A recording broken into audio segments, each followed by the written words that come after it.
Hello ma'am, my name is Giselle Sigora and I am from Group A. My topic would be about or under the meta language of the Module 4 in Unit Learning A. My topic would be the chart pattern, the moving average, and the oscillator. So first, let's discuss chart pattern. So chart pattern, it is a shape within a price chart that helps to suggest what prices might do next based on what they have done in the past. So chart pattern, this is a pattern within a chart when the prices is graphed. So a chart pattern, it plays a very large role in the technical analysis, and it is used as either reversal or continuation conditions or continuation signals.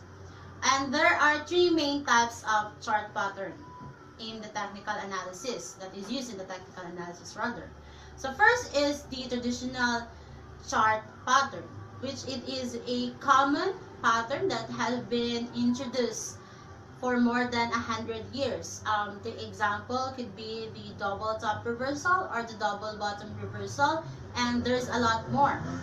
And I guess it would be discussed by the following reporters.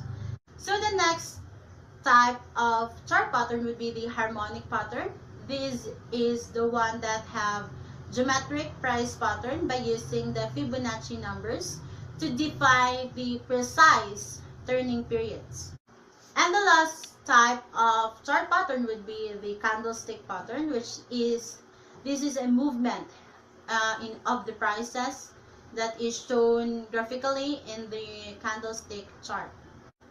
So my next topic would be about moving average, which it is a stock indicator that is commonly used in technical analysis. So moving average, this is a calculation that is used to analyze data profit by making a series of average of different subsets of the fall data set. Or in finance, this is a stock indicator that is used in the technical analysis. So why is there a need to calculate the moving average of a stock? So calculating the moving average of a stock helps to smooth out the price data by making a series or a constantly updated average price. Okay. So my last topic would be about the oscillator. So it is a technical analysis tool that constructs high and low bands between two extremes values and then builds a trend indicator that fluctuates within those bands. So the traders use oscillator to determine the short-term overbought and the oversold of a stock.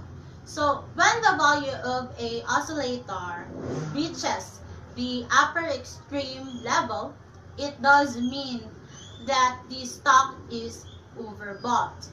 While if the oscillator reaches the lower extreme, it indicates that the stock is oversold. So in technical analysis, oscillator is one of the most important technical tools that an investor should understand. And I guess that would be all about my report, ma'am. I hope you have a good day and be safe and advance Merry Christmas. Thank you.